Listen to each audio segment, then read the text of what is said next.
if you pick a random page of a book, the context is completely out. Whereas with this, there truly is that sense of, if you're looking for that creativity, if you're trying to seek it within yourself, there's something that will inspire you.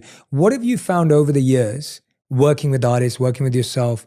What have been the biggest blocks to creativity or to accessing that? What are the biggest blocks? Is it, I know, and I'll touch on a few that I'm intrigued by and curious about, but what would you say are the biggest blocks that people have to being truly creative and imaginative? One big block is concerns about what other people think. That's a big one.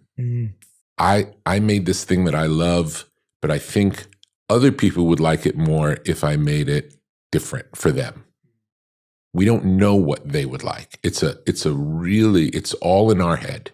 It comes back to this thing of what I think isn't good enough. If I like it, that doesn't mean anything. That's what people think. It's like, just because I like it, that doesn't give it any value. It's like, as an artist, if you like it, that's all of the value. That's the success comes when you say, I like this enough for other people to see it. Not other people like it, so it's successful. That doesn't mean anything, because that's other people liking it is out of your control. All that's in your control is making the thing to the best of your ability. I talk about it, usually the way I talk about it is greatness. And that's the way I thought of it my whole life was, my interest is in making something great, greatness, lasting greatness, timeless. And I came to realize recently, it's all an offering to God.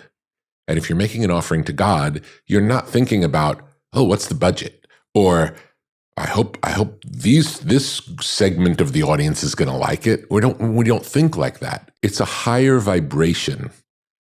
We're making the best we can make to the best of our ability out of love and devotion.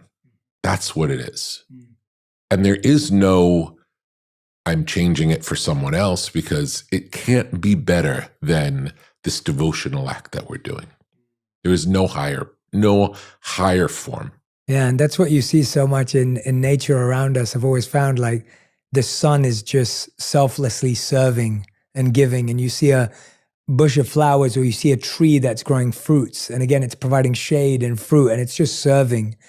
And it's interesting how when you call it a devotional act, the idea that it's a service, it's an offering, as you said. Absolutely. In that language. And even an offensive song is that to someone.